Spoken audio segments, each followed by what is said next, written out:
দীর্ঘদিন অবহেলায় বিহাল মাধবনগর দ্বাদশ শ্রেণী বিদ্যালয়ের সার্বিক পরিবেশ, অপরিষ্কার ক্যাম্পাস, নোংরা টয়লেট, দূষিত পানীয় জলে বিপাকে পড়ুয়ারা। অনতিবিলম্বে প্রশাসনিক হস্তক্ষেপের দাবি।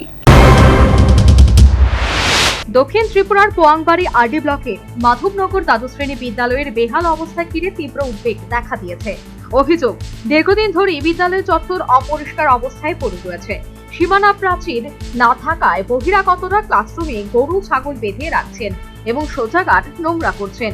ফলে ছাত্রছাত্রীদের স্বাভাবিক পঠন পাঠন ব্যাহত হচ্ছে।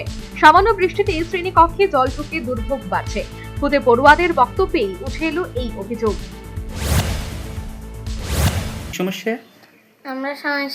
বৃষ্টি হলে আমরা ক্লাসে জল ঢুকে অসুবিধা, আর কে জানি কোনো ইলেকট্রিকের ব্যবস্থা নাই, আর কে জানি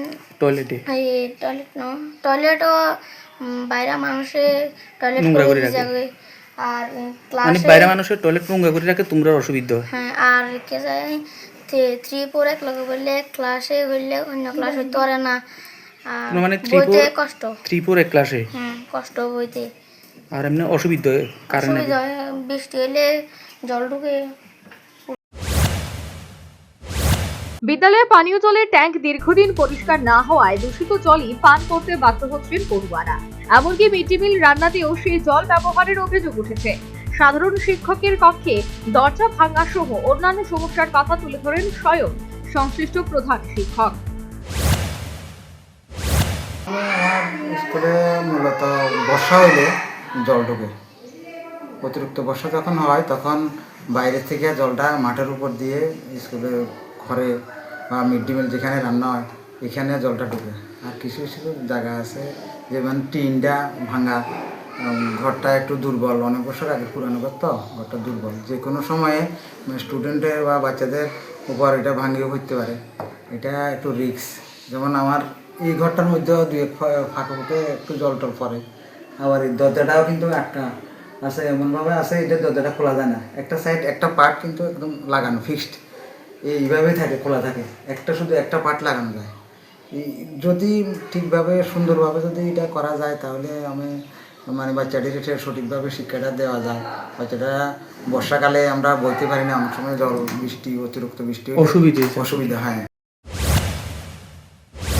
প্রশ্ন উঠছে, একটি সরকারি বিদ্যালয়ে এমন দুরবস্থা কেন দীর্ঘদিন ধরে চলবে? ছাত্রছাত্রীদের স্বাস্থ্য এবং নিরাপত্তার দায়িত্ব নেবে কে? শিক্ষা দপ্তর এবং প্রশাসন কবে স্থায়ী সমাধানে এগিয়ে আসবে?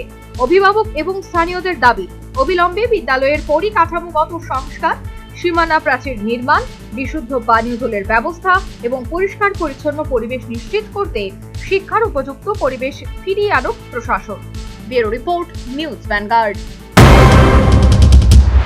क्या आपके पास पुराना गोल्ड ज्वेलरी है जो अब आप पहनते नहीं? तो अब समय है उसे नई पहचान देने का। स्वर्ण कमल ज्वेलर्स में लीजिए ओल्ड गोल्ड एक्सचेंज का फायदा। अपना पुराना सोना लाइए और बदलिए उसे नए हॉलमार्क्ड गोल्ड या डायमंड ज्वेलरी में। 100% transparent purity testing, current market rate के हिसाब से बेस्ट वैल्यूएशन और पूरा भरोसा। आज ही विजिट कीजिए स्वर्ण कमल ज्वेलर्स। पुराना सोना, नई खुशियाँ।